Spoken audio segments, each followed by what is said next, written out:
Bem-vindos a mais um vídeo do projeto Literatura Sem Fronteira. Eu sou Marcos Pilha e hoje vim-vos falar da obra do autor norte-americano Jeffrey Eugenides, com o livro Middlesex.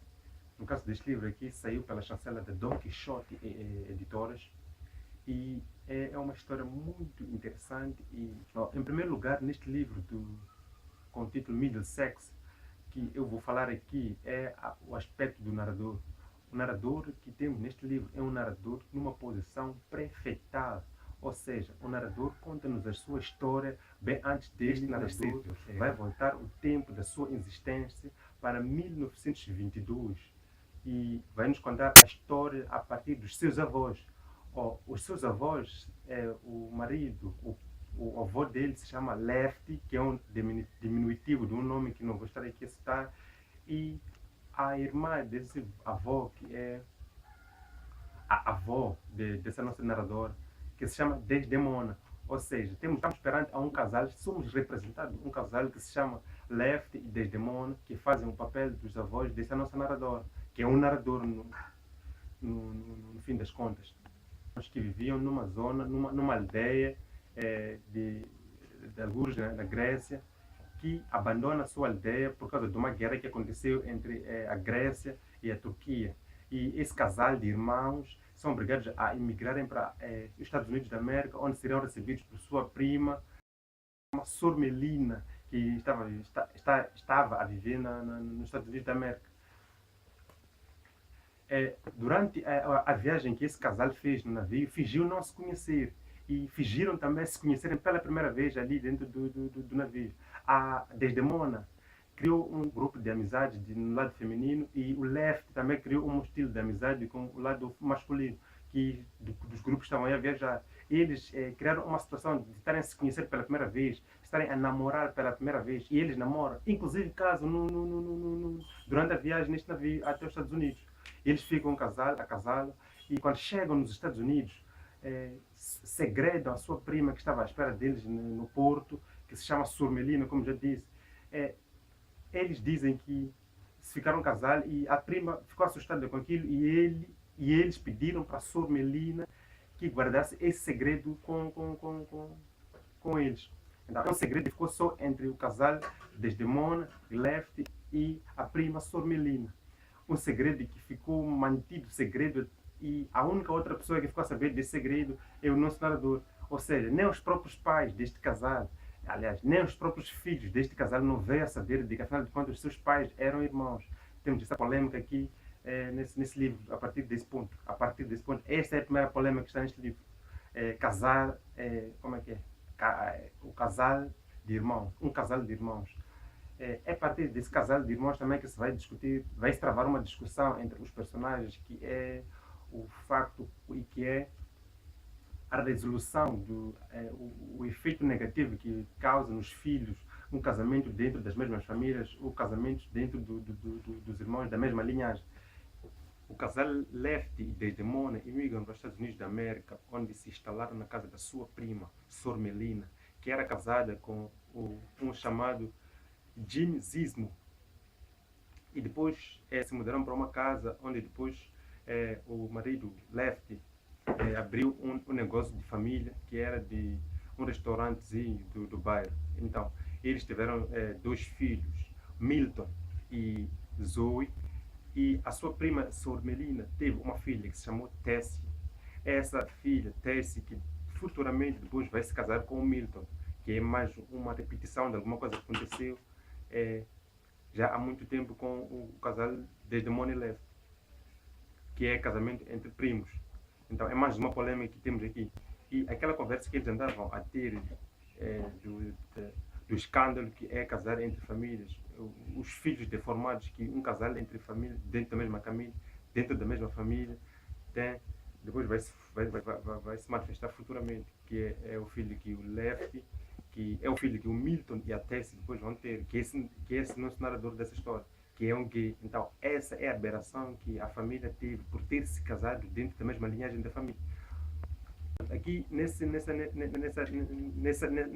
nova geração de personagens do nosso livro, que é o Milton, Zoe e Tessie, depois vem se juntar uma pessoa que depois se tornou um personagem que depois se tornou padre, que é o padre Mike, que esse, na verdade, é o nosso vilão dessa história. Mas esse lado vilão da história do nosso padre Mike, só a gente só descobre já lá no fim do livro. Portanto, o casal Milton e Tessie, que é um casal entre primos, vai ter dois filhos. Um que é Calliope, outro que é o capítulo 11.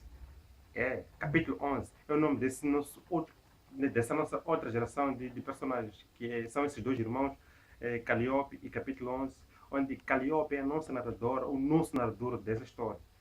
E a partir daí, podemos dizer que é a terceira geração da família, dessa nossa narradora, que começou a nos contar a sua história antes de nascer. Agora já nascida, vai nos contar a história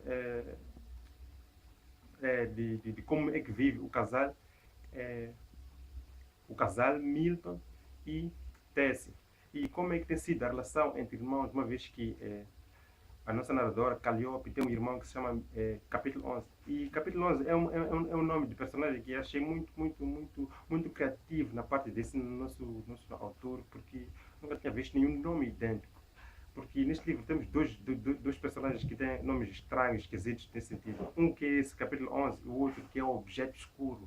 O Objeto Escuro vai ser uma namorada da infância do Calliope.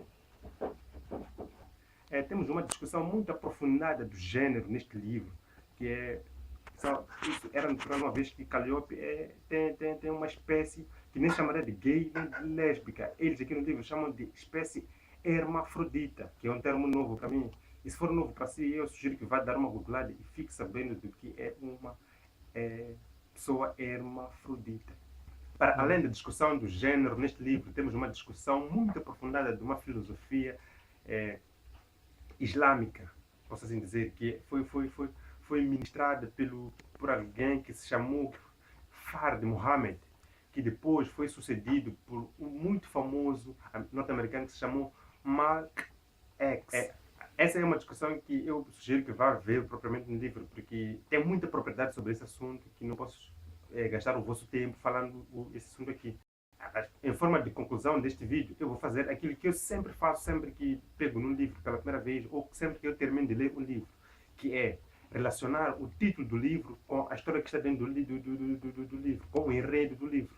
E, às vezes, ver qual é a relação que o projeto da ilustração da capa tem com o texto. Ou seja, a relação que essas três coisas têm: o título do texto com o texto, a capa do texto com o próprio texto. A minha conclusão nessa história, para além dessas duas coisas, temos a relação que nós temos, a intimidade que o narrador e o autor têm. Ou seja, aquela confusão que a gente costuma fazer entre a história que temos aqui dentro do livro e a vida privada do autor. Isso também é uma coisa que eu faço frequentemente, apesar de ser algo que não é muito recomendado que se faça. Então, o título do livro, Middle Sex, para mim remeteu-me a algo sexual. Middle é meio, sex é sexo. A palavra toda quer formar-nos uma espécie de meio sexo. Para mim, a minha interpretação, a minha tradução desse título do livro. Esse título do livro está assim na versão em inglês, assim como na versão em português, pela chancela de Don Quixote Editores. A relação que a relação que o enredo do livro tem com o título do texto é que dentro do texto temos um sítio para onde se mudam o casal Milton, Tessie e os seus filhos, eles se mudam depois de ter havido uma guerra lá na zona onde eles viviam, para uma outra zona que se chamava Middlesex. Essa é a primeira relação que eu encontrei do texto e título. Mas há uma outra relação que eu percebi, eu como um leitor qualquer, que é a questão do sexo. É muito tratado o sexo aqui neste livro, como eu esperava que se tratasse, como eu esperava que o título fosse. Até porque eu não conhecia, não sabia que nos Estados Unidos tem uma cidade que se chama Middlesex, que quer saber a partir deste livro. Então, há questões de sexo também, como eu imaginei que teria. E a relação do autor do texto com o livro é que a nossa narradora aqui gostava de golas que cobrissem todo o pescoço. E o nosso autor aqui, se vocês forem dar uma olhada bem aqui na contracapa, onde ver que ele tem uma camisola que vai até o pescoço. Então, eu acho que a nossa Calliope, a nossa narradora pré-fetal aqui, é o nosso autor, de uma certa forma. Partilhe este vídeo com teus amigos, familiares e colegas. Isso pode lhes ajudar de uma certa forma. E dá um like, dá um comentário, dê o seu feedback sobre